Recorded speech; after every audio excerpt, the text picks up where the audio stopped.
മതവും ശാസ്ത്രവും രണ്ട് സമാന്തര രേഖകളായി ഇപ്പോഴും സഞ്ചരിക്കുന്നതിന് കാരണം ശാസ്ത്രത്തെ മതങ്ങൾ അംഗീകരിച്ചു കഴിഞ്ഞാൽ പൗരോഹിത്യത്തിന്റെ അധികാരം നഷ്ടപ്പെടുമെന്നുള്ള ഒറ്റ കാരണം മാത്രമാണ് എന്ന് പുതുതലമുറ തിരിച്ചറിയുന്നു. അതിനാൽ അവർ മതങ്ങളിൽ നിന്ന് അകന്നു പോകുന്നു.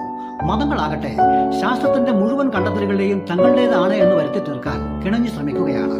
ഒരു ഉദാഹരണം പറഞ്ഞാൽ, നൂറ്റാണ്ടുകൾക്ക് മുമ്പേ തന്നെ ഇവിടെ റോക്കറ്റുകളും മിസൈലുകളും വിമാനങ്ങളും ഉണ്ടായിരുന്നുവെന്ന് വരുത്തി തീർക്കാൻ സനാതന ധർമ്മക്കാർ എന്ന് പറയുന്നവർ അവകാശപ്പെടുന്നു.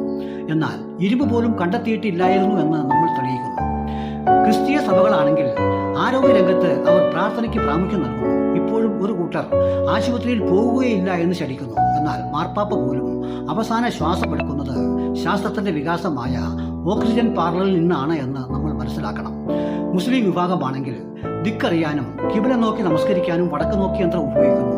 സമയം അറിയാൻ വാച്ച് ഉപയോഗിക്കുന്നു. എന്നാൽ നോമ്പും പെരുന്നാളും അറിയാൻ അവർ ചന്ദ്രനെ കാണണമെന്ന് വാശി പിടിക്കുന്നു.